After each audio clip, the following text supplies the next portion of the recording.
Today we're going to talk about the all-natural chin augmentation, which is also known as a sliding genioplasty.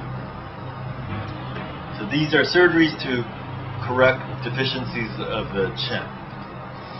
The traditional correction of the deficiency of the chin is using a chin implant. The incision is typically placed either inside the mouth or underneath the chin, and then an implant is placed. Here's an example of a silicone chin implant placed along the bottom border of the chin bone. In addition to silicone, also popular is Porex, which is a little bit stiffer, and it has the capability of allowing tissue ingrowth so that the implant's a little bit more stable. The advantages of using a chin implant is that it's a straightforward procedure, and you can do it under local or IV sedation or oral sedation because it doesn't require heavy sedation. The disadvantage of a chin implant is that the implant can only address a horizontal deficiency, meaning just the side view profile. It also is limited by correction of deficiencies that are under 10 millimeters. So meaning we can fix your chin that's just a little bit back and only in that one direction using a chin implant. But if you need a larger correction, or you need correction where your chin is too long or too short and you need that moved in a vertical direction, either up or down, then a chin implant's not going to work. In such a case, you're going to need to directly address the chin bone. So in this model, what we see is an example of where a chin implant won't work. If the advancement is going to have to be more than 10 millimeters, a chin implant's not going to work very well, because now the lower lip is going to have to move around a very large implant, and really it's going to have to really stretch to close the lip. And so if the lip is already a little bit marginal in terms of its ability to close, then when you put a large implant in, now it's really going to have trouble closing. What we look for prior to surgery is, do you have the ability to close your lip? So in some instances where the chin bone is long, it's going to be pretty readily apparent that the patient's having difficulty closing their lip. And when they try to close, there's some stippling or some muscle movement. Looks kind of like an orange peel on the skin of the chin.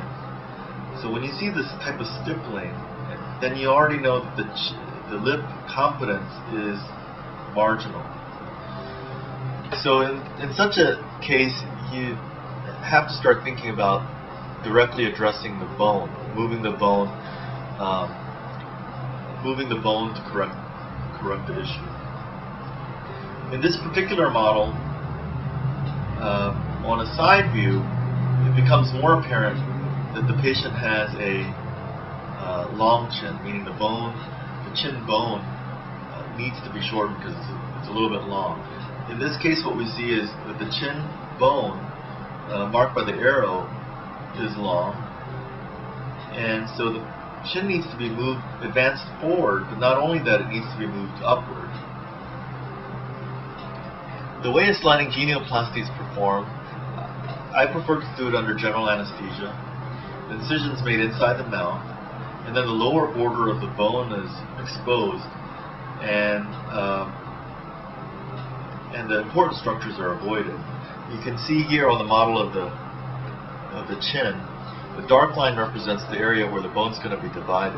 The important structure I'm going to avoid is this inferior alveolar nerve, mental nerve,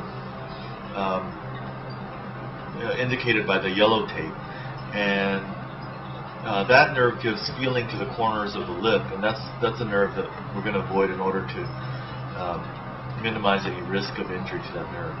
So the bone is divided along the inferior border of the chin, and in this specific case, I'm going to advance the chin segment and move it upward. So the chin is going to be lengthened, in a horizontal direction, and then it's going to be shortened in the vertical direction. A corollary of this is if she had had a short chin, I can take the bone segment and I can put in a spacer, either a bone graft or other spacer, to lengthen the chin. Then the chin can be lengthened and advanced, it can be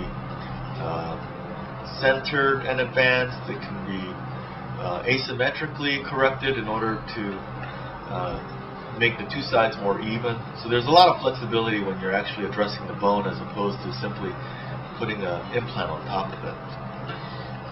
So this patient is at 4 months after her sliding genioplasty, and what you'll notice is that the chin proportion in the bottom third is more appropriate. It's closer to the ideal thirds of her face, and there's less lip strain for closure, and also her chin shape is better. It looks a little bit sharper now. And here's a 3/4 view showing the same things, and then on the profile you can see very well that her chin is advanced and it's shortened, so that her proportions are more appropriate. One of the things that you'll notice about successful aesthetic plastic surgery and successful plastic surgery in general, the patients their self-confidence goes up a lot after this type of surgery. And this patient was very pretty before surgery, she's very pretty after surgery, but her confidence level is higher, and that's what we like to see in all of our patients. After a surgery of this type, there's some discomfort that's going to be controlled, readily controlled with pain medications. I removed the drain on the day after surgery and removed bandages on day 5. Most people are able to return to work at around a week or week and a half after the surgery. And you'll see continued improvement for 3 to 6 months, sometimes up to 9 months. Thank you for seeing our tutorial.